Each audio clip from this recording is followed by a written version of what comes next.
SpaceX. You can't just buy stock in the stock market. And yet, there's probably not a day that I don't read an article about SpaceX. It's unbelievable. So it's because of you. And when we started investing, I was speaking with a CFO the other night of the launch business. There's two businesses launching the Starlink satellites. And I was speaking with her the other night. And I was saying, we were talking about growth. And she said, Ron, when you started to invest, we had linear growth. Gwynne Shotwell's SpaceX predictions and Elon comments just left this audience completely speechless. Check out this interview. We'll react along the way. We now have exponential growth. The growth is really accelerating right now. And the things that we're doing are just remarkable. People clamor to try to own stock. So you never read about this. It's the first page of the New York Times saying that in order to own stock in SpaceX, you have to know someone. And if you know someone, then they'll do you a favor. Then they rip you off with a really high fee. With us, you get to invest in it the same price we invest in it without the high fees. At least we don't think they're high. So anyway, thank you very much. Thank you. First of all, Mechazilla. Where are you going to name like that? Is that Godzilla or Mechazilla? I think it's like a mechanical Godzilla. I'm pretty sure Elon came up with the name too. He is really quite brilliant in many things, but also in naming. Do you want to talk about Godzilla just for a second? Sure. Yep. So did you all see the capture of the super heavy boost? Yeah, that was extraordinary. My team said it wasn't going to work. So they were sandbaggers, obviously. We've got a next launch coming up, hopefully on Tuesday, knock on wood. We're going to try to catch it again. We did have some issues. Obviously, you can understand this is a very complex system and the things that we're trying to do are very difficult. We're going to try to repeat that success on Tuesday. So fingers crossed, all the good things that go into that. But let me tell you just a little bit about Starship and how Starship is really going to change the world. And when I say the world, I don't just mean Earth. I mean Earth and the moon and Mars. And also, think about it. What other company is actively building technology with the potential to operate seamlessly across Earth, the moon, and beyond? This isn't just engineering. It's a paradigm shift for humanity's future in space. I wanted to interrupt for just 1 second. So I really jumped ahead. I shouldn't have done that. But basically, the idea here is that the competitive advantage we have in Starship is that, or in SpaceX rather, is that we launch rockets and we can use them again. No one else can do that. So everyone else sends up a rocket one time, costs $100, $200 million, and then it's gone. It burns up. And we use it, we take it up like an airplane, and then we bring it back down again, and then we use it over and over again. And this Mechazilla, what that is that when we went out to visit the facility and we saw this structure, and it catches a rocket when it lands with its arms, catches it and holds it. And the reason for it is that then when it lands, it's not only use it again, but all we do is refuel it and send it up again. Anyway, I'm sorry. You don't need me, Ron. You're so good at this. You enjoy it. You probably know more than I do. Yeah, but so Starship is going to change the world, both on planet Earth and off. And the difference between Starship and this other extraordinary product that we have called Falcon 9, is both the first stage and the second stage of Starship is reusable. So the big breakthrough, as Ron mentioned, was reusability. Elon founded this company in 2022 with a singular purpose and sole vision to build the transportation systems necessary to put people on other planets. And his vision is, currently on Mars, but we're all starting to look beyond Mars as well. And if you think about current day rockets, they're one use, both the first stage and the second stage. So first stage gets dumped in the ocean. Second stage generally gets dumped on orbit, creating havoc for the satellites that we have on orbit, that everybody has on orbit. So Starship will change everything. The cost of getting people and cargo to orbit will drop dramatically because we're not throwing out the rocket. Neither part. Falcon first stage comes back. Second stage we bring back, but it burns up. The fairing we return. But there are still parts that you basically spend $10 million on a part of a rocket and, it's single use only. So it's ridiculously expensive. In addition, Starship is so big that the concept of how we put things in space, how people travel in space is totally different. Starship has the ability, because the second stage is reusable, you go to orbit, you let the satellite go. If the satellite's not working, Maybe you bring it back into the Starship Bay, have technicians work on it. If it's still not working, bring it home. Work it, fix it on the ground, and then relaunch it, because launch should be that inexpensive when the only real cost of the launch is going to be the fuel. So now back to Mechazilla. The thing that separates this Starship is both stages are reusable, as I mentioned, and Mechazilla is necessary because basically it's there right before launch. First stage and second stage connected, fly to orbit. First stage comes back, suborbital. Second stage, Starship goes on to orbit, does its job. First stage comes back, gets caught, gently down on the launch mount, and then it can move over and pick up another second stage that's sitting there, another Starship, bring it up, put it on, refuel, and go. So this is the vehicle and the system that will make flying rockets much more like flying airplanes. Think about what life would be like if aircraft were one-time use. You know, you could fly here from Austin, Texas, and then they toss the aircraft. You know, life would be very different. Reusability isn't just about cutting costs. It's about scalability. By slashing the cost per launch to nearly just the price of fuel, SpaceX opens the door to routine space operations, from large-scale lunar logistics to low Earth orbit industries. This changes what humanity can accomplish off-planet. So what are the issues as far as using it over and over again?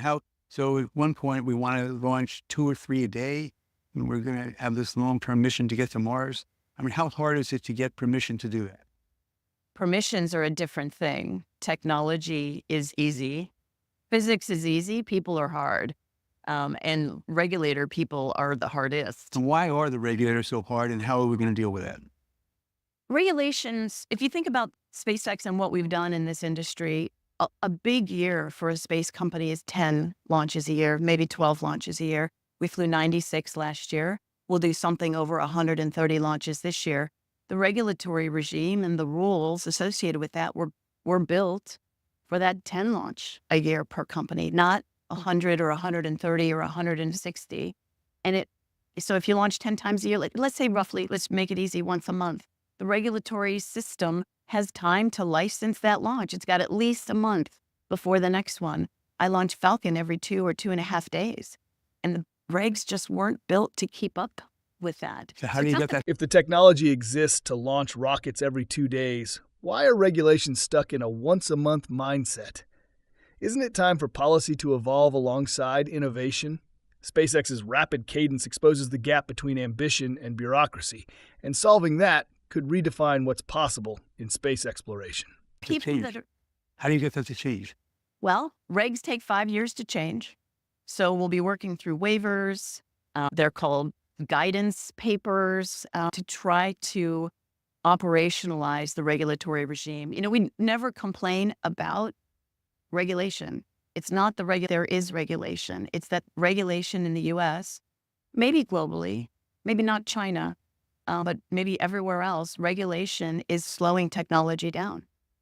It's not helping, it's slowing. And all we ask is regulate industries, make them safe, make them right, make them fair. But you got to go faster, much faster.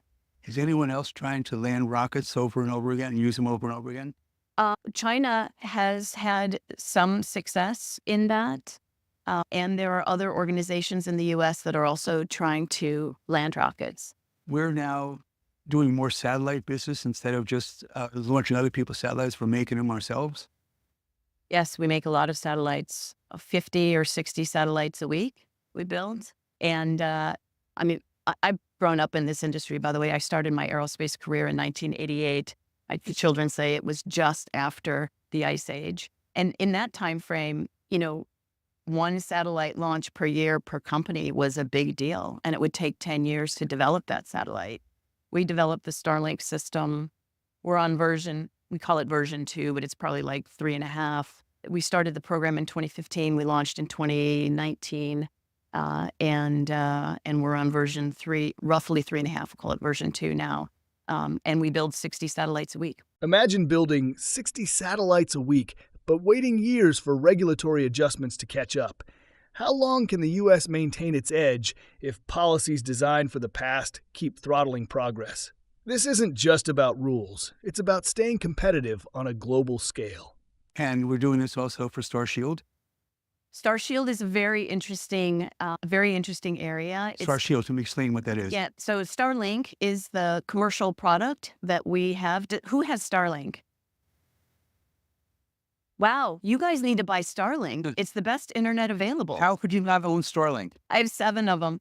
I have one on my car, in fact, because I live in Central Texas, and I used to drop calls when I was chatting with Elon or in meetings with Elon, and I knew that was a loser.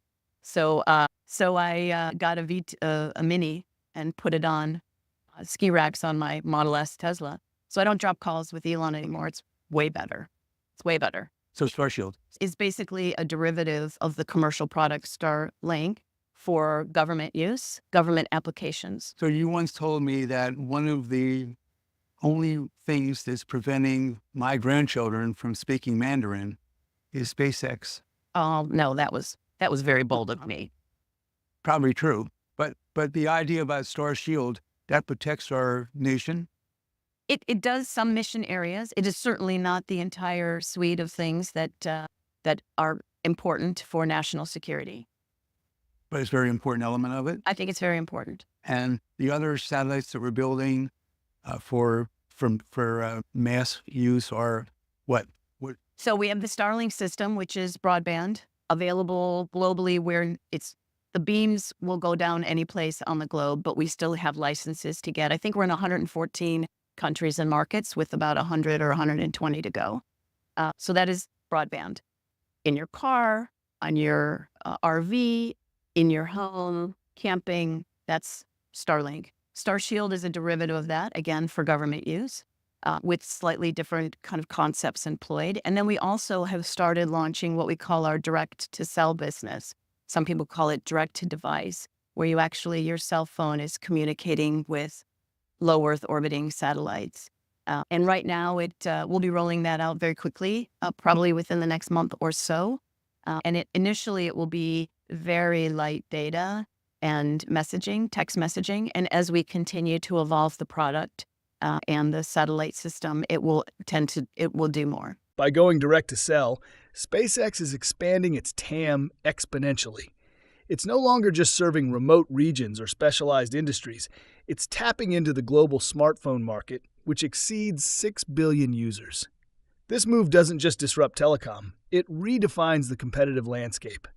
With such massive potential, how long before traditional carriers are forced to collaborate or risk obsolescence? Okay, you mentioned kind of a good space company before was able to do 10 launches. We do 100 or more.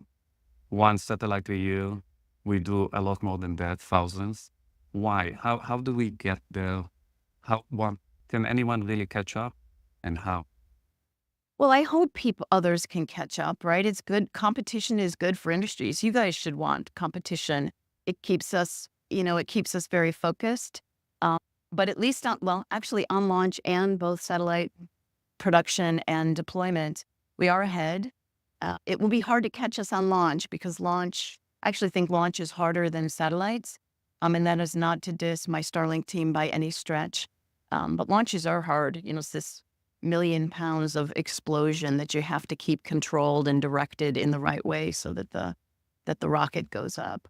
It's going to be hard to catch us, but I certainly hope people try. But the crux is the usability, or is it the learning algorithm, Sorry. Yeah. So there's a couple of elements of magic to SpaceX. First of all, Elon started it at exactly the right time. So timing was very important in our success, for sure.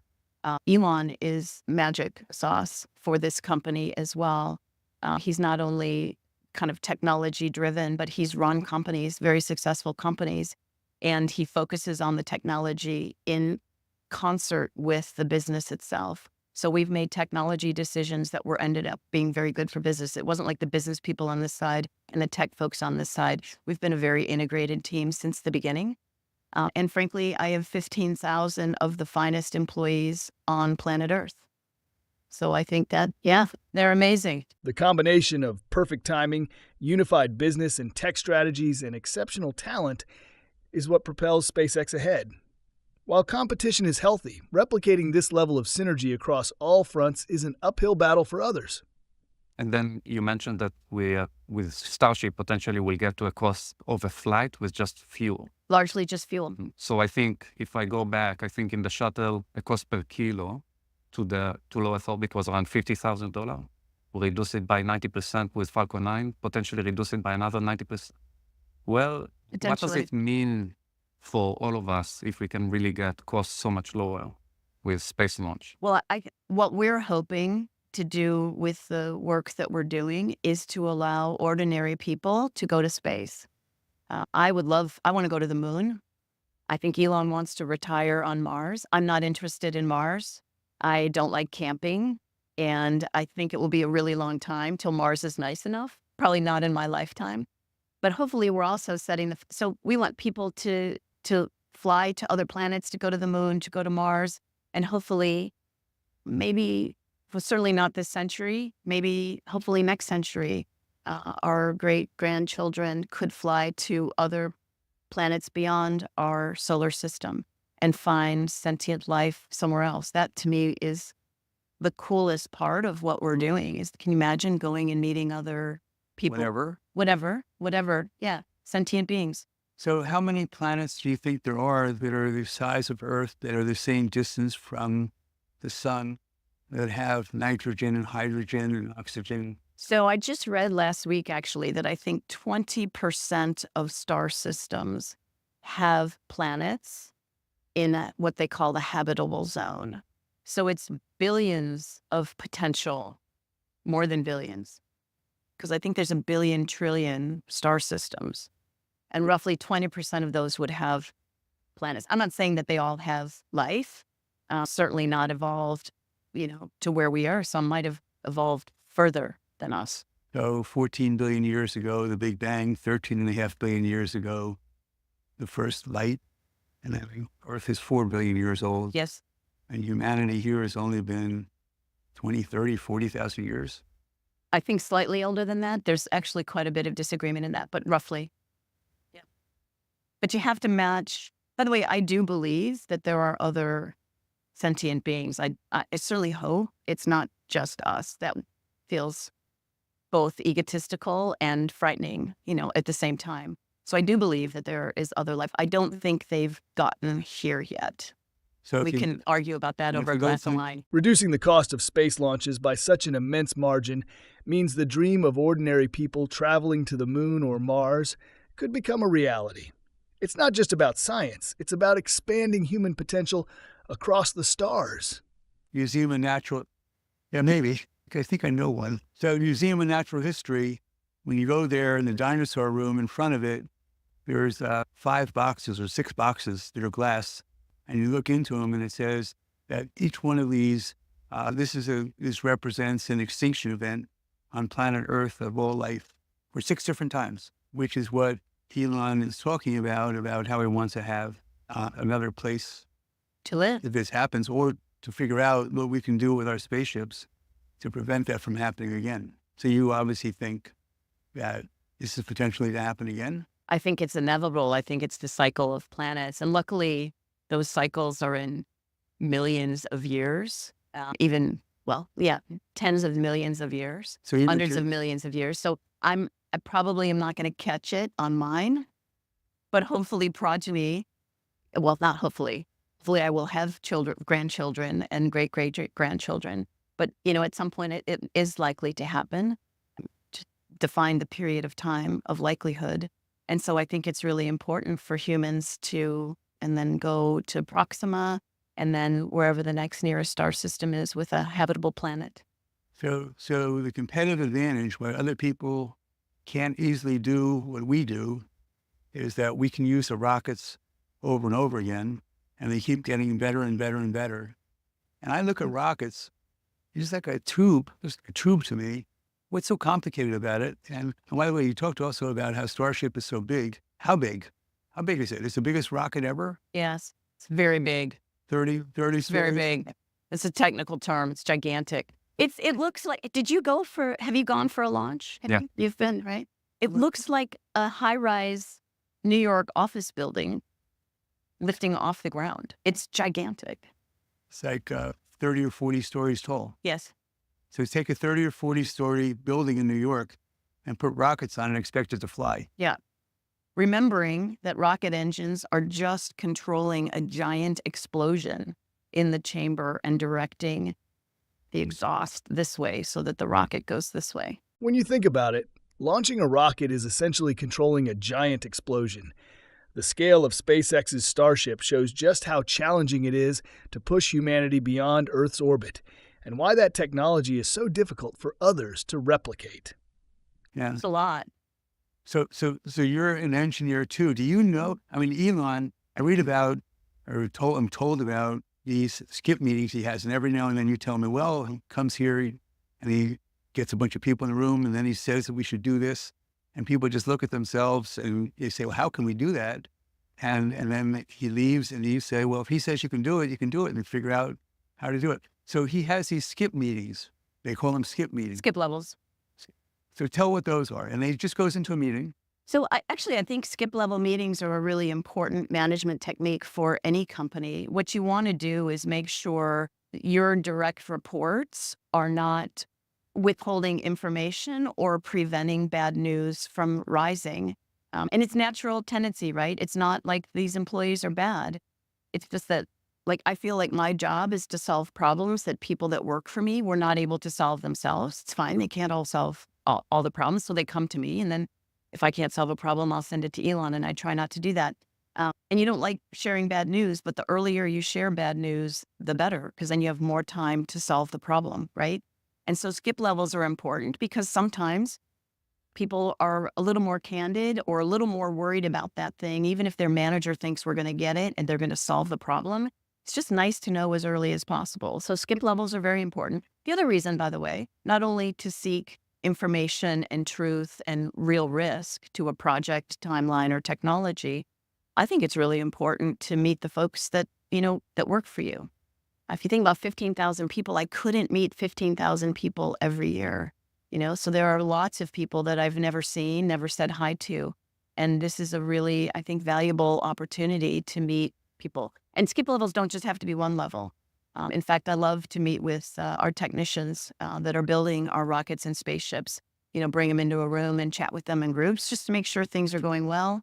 Because the further you get away from the visionary, and the pulse of the company, I think the easier it is to kind of move off track, kind of human nature. And so I think it's really important to tighten that up and make sure everybody understands what we're doing, why we're doing it. And it keeps people quite focused.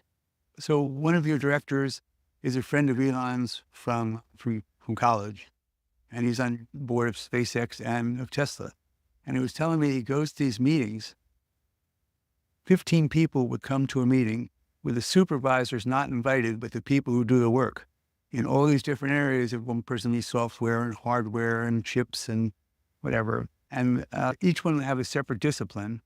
And Elon would start off calling one of these 15 people, calling on him and saying, so what do you do? And then question initially, and they keep drilling down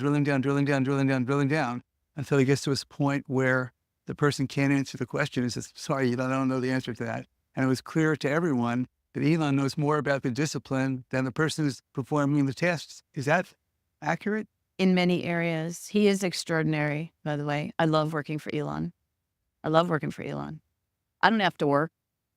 I don't have to work, and I love working for Elon. What does it say about Elon's leadership when he knows more about specific disciplines than the people working in them?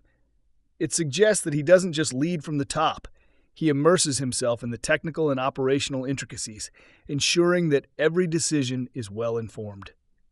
Could this deep engagement be the reason SpaceX consistently pushes the boundaries of what's possible in aerospace, where attention to detail is critical? Wow. And every team member feels the responsibility of excellence. And the problems that you face are problems like what? What goes wrong? What doesn't work right? I mean, everything? Everything goes wrong. I refer to myself continuously as the president of parking and potties, because those are things that matter deeply to people. And, sometimes things go wrong with potties, and I get an email or a text, hey, and then I'll find the right facility person. That hasn't happened very recently, but within a couple of years, that's happened. And parking is meaningful to people. We operate outside of a couple of areas. We operate in, highly dense areas, and people don't want to have to walk a mile to get to the building. They want to park and be efficient and get to the job. So that it could be something as simple and mundane as that. It could also be, we're going to be incredibly late for a customer's launch, and their business really needs to fly that satellite, and we got to do it by the end of the year because of their stock, or by the end of the quarter. And so, those are big things, and you try to work with the team and do the right thing, the thing that's most fair and right for the employees, the customers, and all the customers. So if we have now 7,000 satellites, We launched over 7,000 satellites. They're just under 7,000, I think, on station operating and we cover the whole world, globally. 110 countries. 114, I think, as of this morning. I think Mila said we were at 114. And so if someone else comes along and wants to do what we're doing, well, satellite, well, I guess you can have geostationary, but if you have low Earth orbit satellites, they keep going around. And so how does anyone, if we're already covering everyone and we're doing business with everyone, how does someone else compete against us for that? So how do you compete against us for the launch? How do you compete against us for a satellite in a smaller market when you're just starting off? And then we just come up with something like this laser mesh. How does that come about? How can someone do that? And how can they develop that? This is satellites communicating with each other. Through these little laser terminals. That's magic to me. I don't know. You can communicate over wires. You can communicate through the atmosphere. You can communicate through light. To me, it actually is magic. I joke about it, but it's not a field that I understand particularly well. Maybe that sound that's traveling at the speed of light? No, it's basically it's the energy waves. Yeah. So, but there was a lot. You just asked like 5 questions, and I'm over 60, so I'm going to forget each one of those. So how could there be competition? Space is a huge place, right? If you think about planet Earth, if you put cars on the surface of the Earth and they were driving around fast, obviously orbital velocity is much faster than a car goes, but that's pretty sparse, right? That's not a lot, 7,000 things on the surface of the Earth.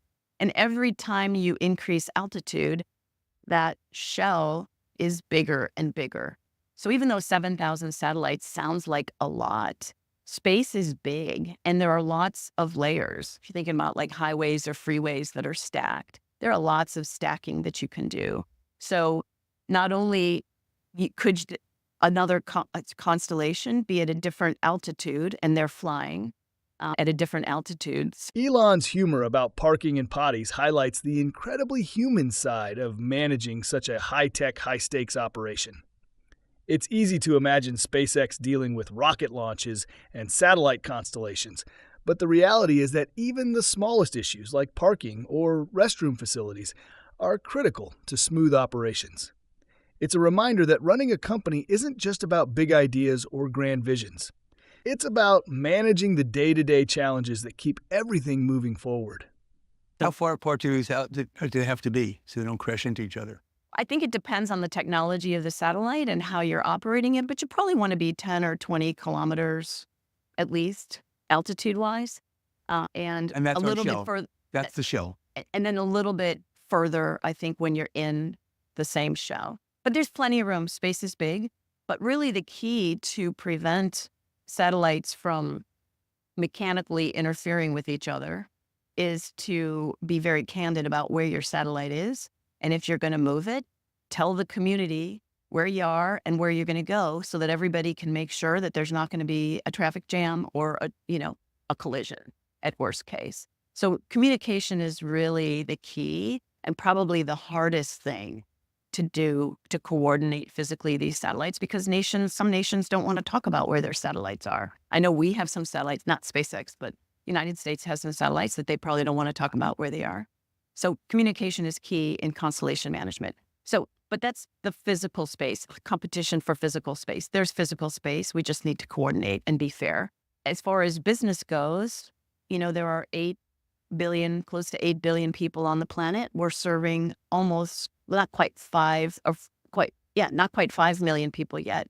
But the market is huge. 5 million out of 8 billion, and 30% of those 8 billion don't have communication, don't have broadband. The market is gigantic. And I would love to say SpaceX is going to, or Starlink and SpaceX is going to serve all of them. There will be competition. I think there's plenty of room in this industry, plenty of room for competition.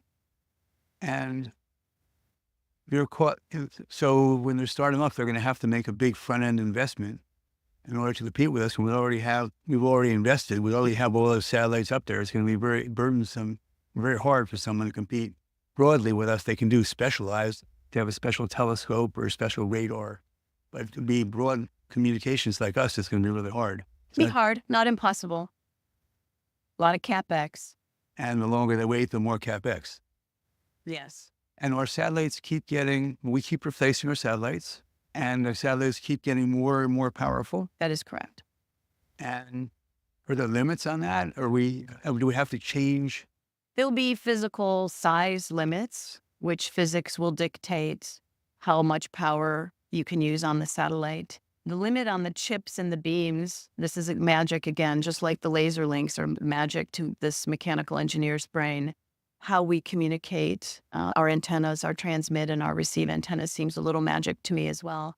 But the cycle of the increased capacity is basically on the same cycle as chipsets, which is like double capability every 2 years.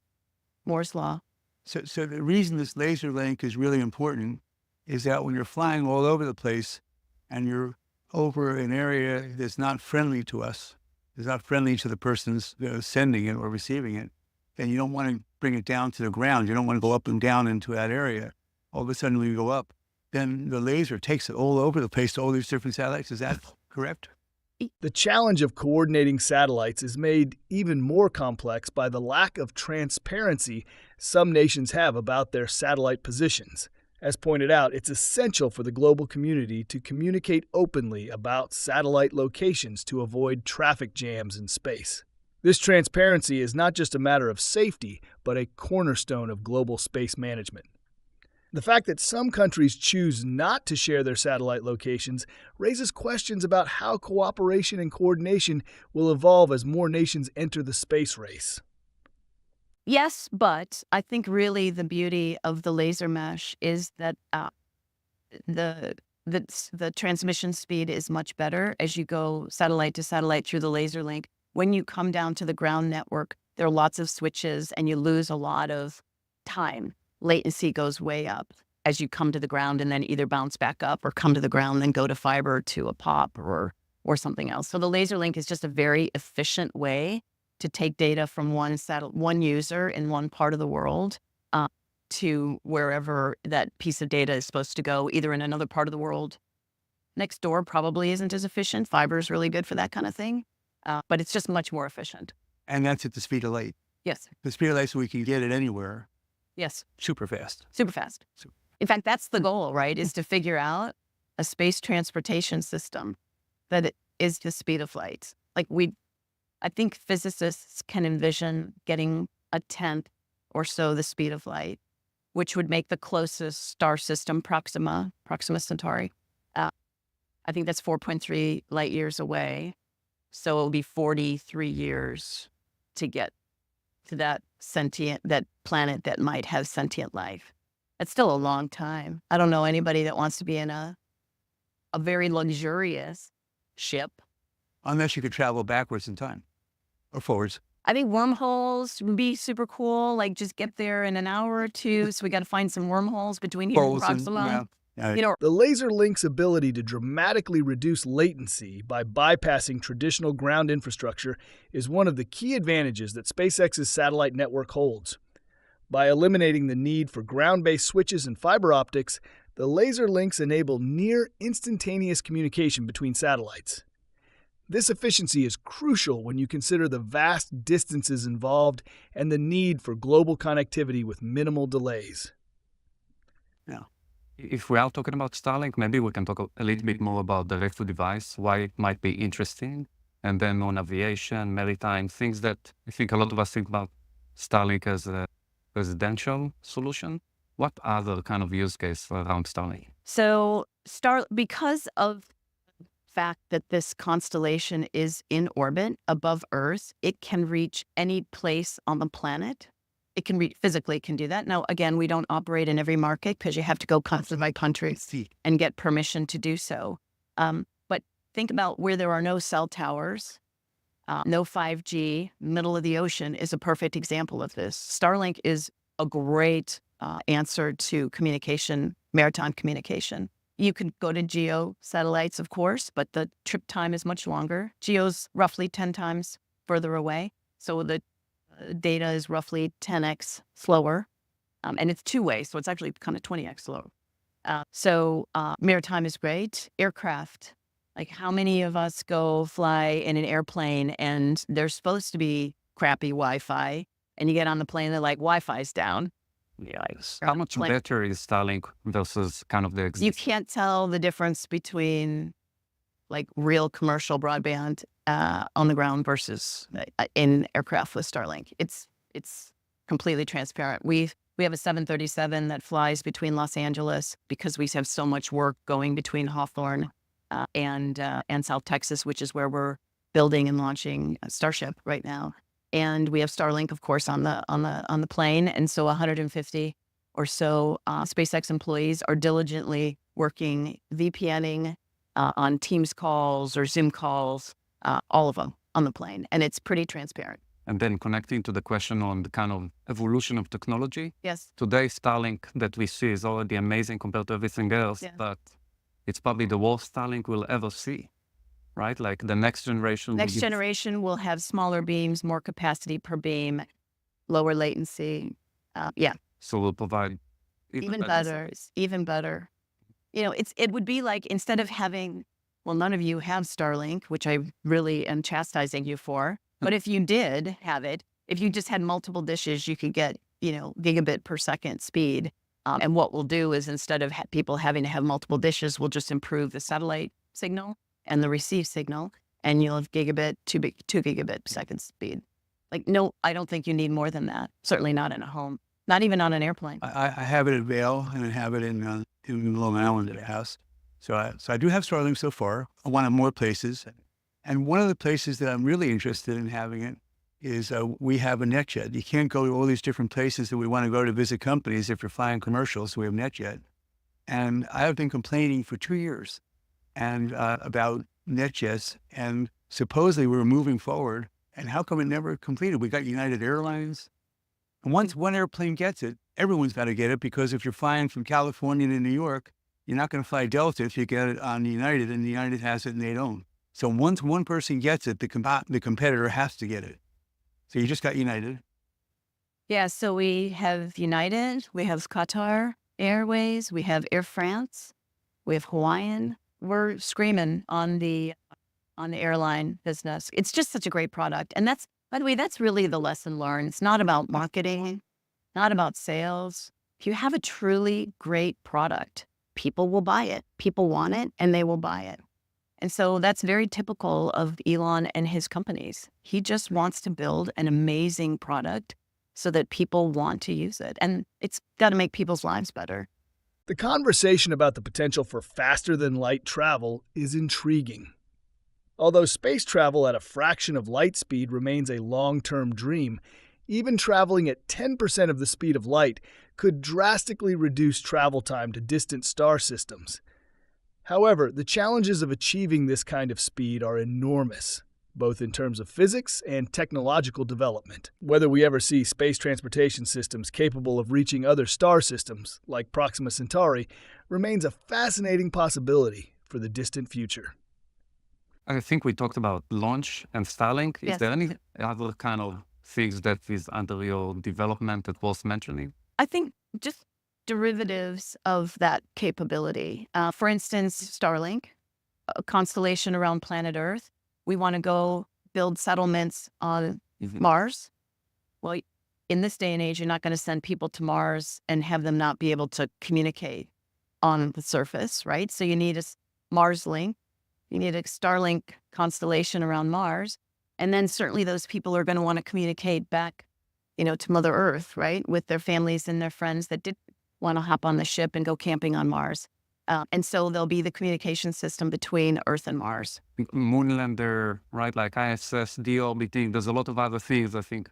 And they're all kind of derivatives, Mhm. actually. They're all derivatives, right? And by the way, Starship is really it's obsoletes Falcon 9 and the Dragon capsule. Now, we're not shutting down Falcon. We are not shutting down Dragon. We'll be flying that for, 6 to 8 more years. But ultimately, people are going to want to fly on Starship. It's bigger, more comfortable. It will be less expensive. And we will have flown it so many more times. We just passed 400 launches on Falcon. And I would not be surprised if we fly 400 Starship launches in the next 4 years. What is Starship? Yes. Yes. We want to fly it a lot. I have a lot of satellites to fly, Ron. So we should open up for questions in a couple minutes. But when we're talking about,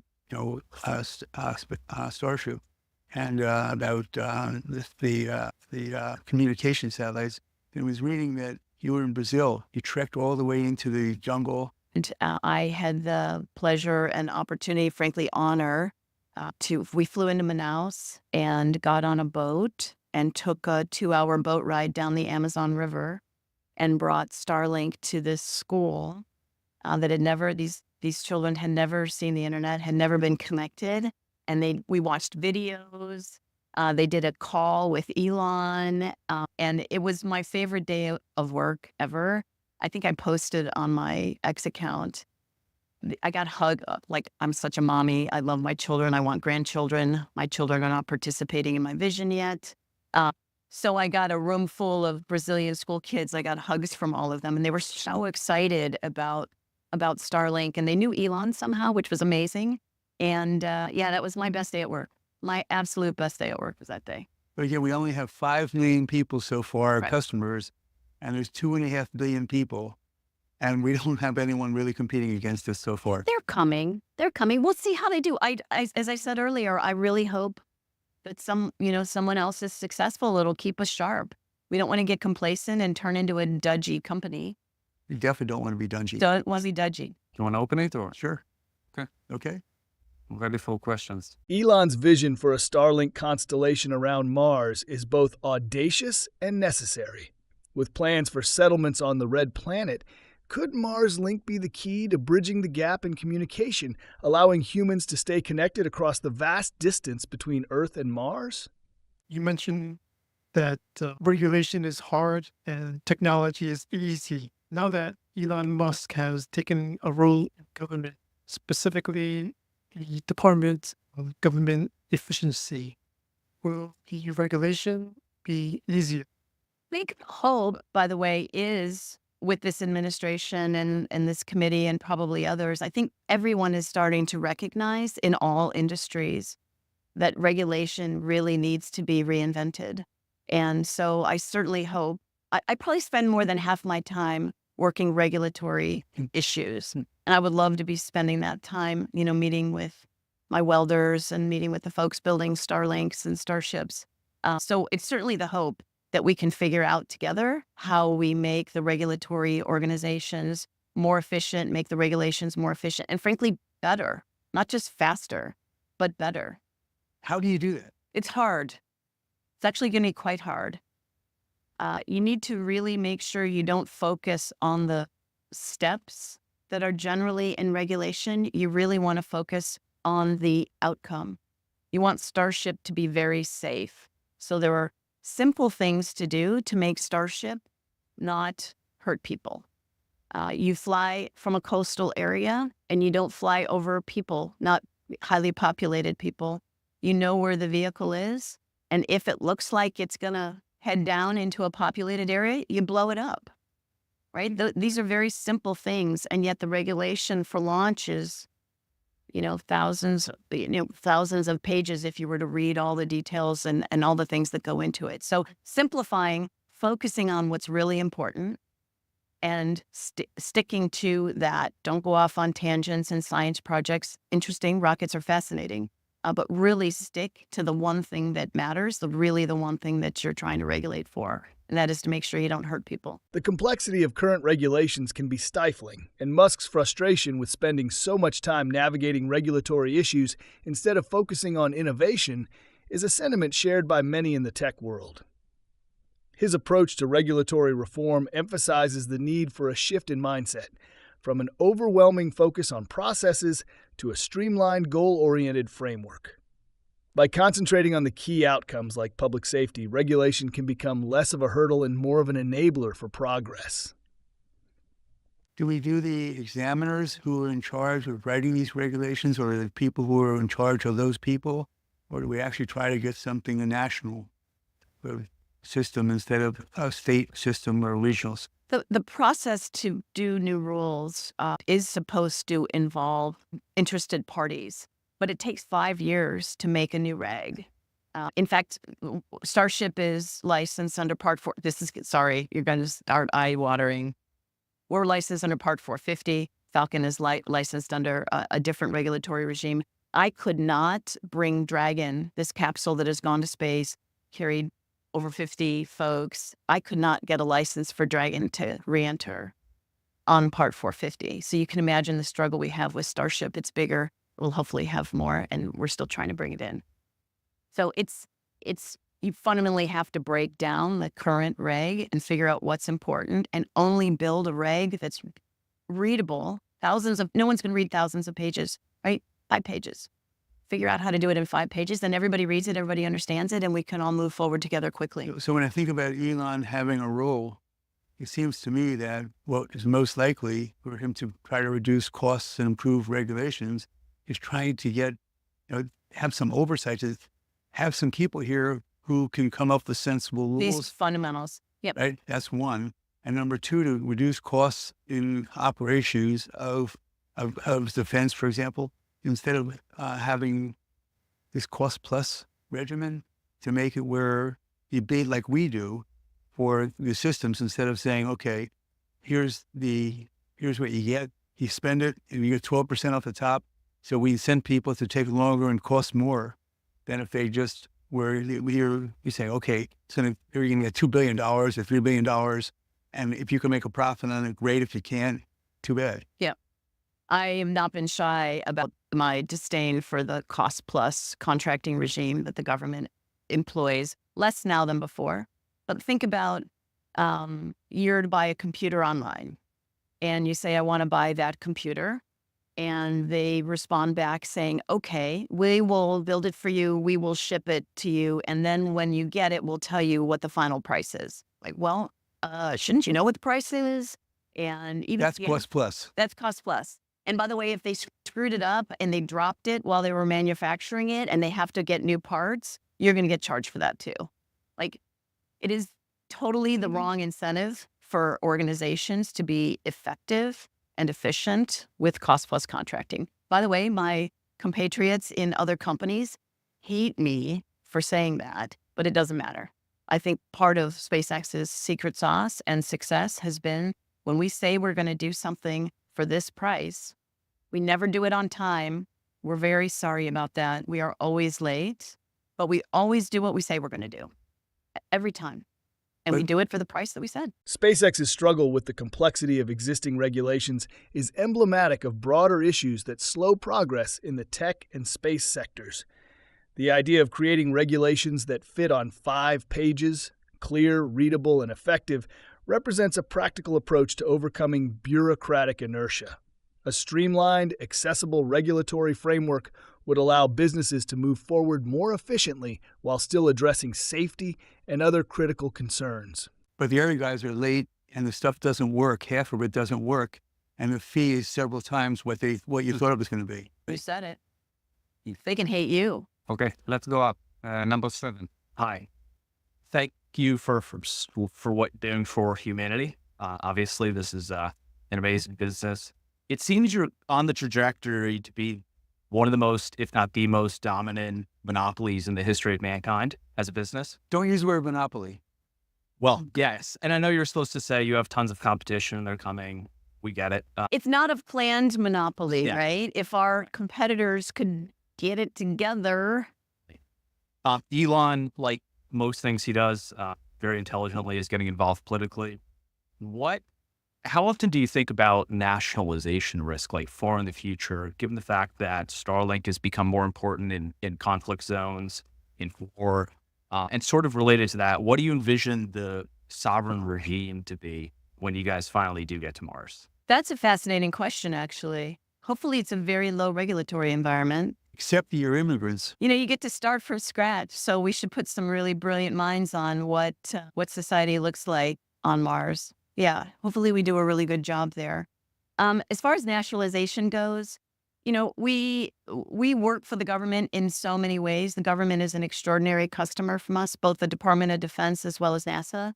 I think we're NASA's largest contractor. NASA is our largest customer, or at least last time I looked, they were. We are NASA's customer. We actually pay NASA to do some work for us. And we also do some technology development and partnerships. So our relationship with NASA is really extraordinary. And so, by the way, the news these days is we have $22 billion worth of government contracts. We earned that. We bid it. We were the lowest price, best bidder. We won and we execute. Like, it's not a bad thing to serve the U.S. government with great capability and products. So nationalization, look, if we are in a conflict and the government needs Starlink, more capacity, we are not going to say, no, actually, we'd rather have the country get overrun. We want to keep our customer base. Like, it's just not going to happen. Like, if the government needs it, the government will get what they need. Just like always for us, despite news reports. Given the increasing importance of services like Starlink in conflict zones, what are the potential risks and rewards of increasing government involvement in these systems?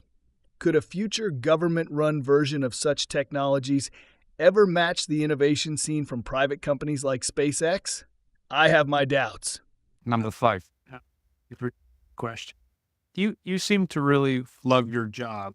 So just asking about the people, how do you maintain the culture with the level of growth?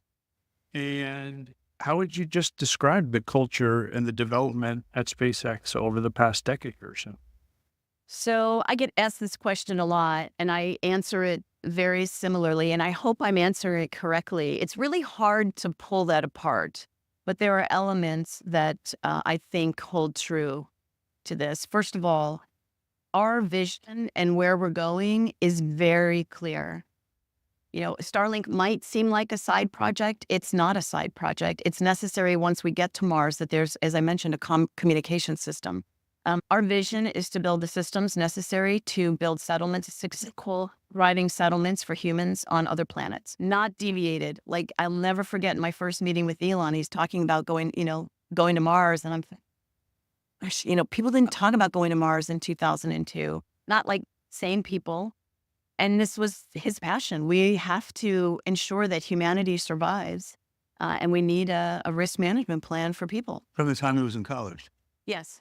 But I met him in 2002. So that's when I started. So single focus, vision. Where are we headed? And that keeps people pretty tightly aligned. And the next thing, so that's first and foremost. Second, hire the best people. Not the best people that you can, the best people. If you can't fill that role, don't fill it. Don't compromise on that. Our employees, I say it every time I possibly can. I love my job because I work with 15,000 extraordinary people of all shapes and sizes, all technical areas. It's the best place to work, frankly. You don't want to work at a company where, people are slow and stodgy. Like, it's very energizing and very motivating to work with really smart people. So that's number 2. And then the third for sure is set really crazy goals. Like, what seems impossible, set that as a goal because it keeps people moving really fast. You've hired the right people. They're motivated. They want to do really good work, and give them a really hard job and let them run. And I think that's why we have maintained, well, frankly, we've gotten faster with time, right? The other things, we have a very vocal population. I call them mouthy. I want mouthy employees. I can't solve problems that I don't know about. I really want to hear where we're screwing it up. That's really important. So we have a very aggressive feedback culture. I want to hear what's going wrong. If someone's super helpful, please say thank you, pat them on the back. If someone wasn't particularly helpful, let them know. They probably didn't know they weren't helpful. And they probably didn't know they were getting in your way. Just be very vocal, very honest, respectful. But I would say that's our culture. Super hard charging, hard moving, smart. You see a lot of smiles. Everybody's in SpaceX t-shirts and gear as well. Like, people are very proud about working there, which makes me really happy. Musk's concept of setting crazy goals is integral to SpaceX's rapid growth and agility. By pushing the boundaries of what's possible, the company stays motivated and constantly striving for excellence. This philosophy encourages employees to think big and challenge themselves to exceed expectations, which in turn accelerates the company's progress. By giving employees hard, high-stakes tasks and allowing them the freedom to drive their projects forward, SpaceX maintains its pace of innovation and progress.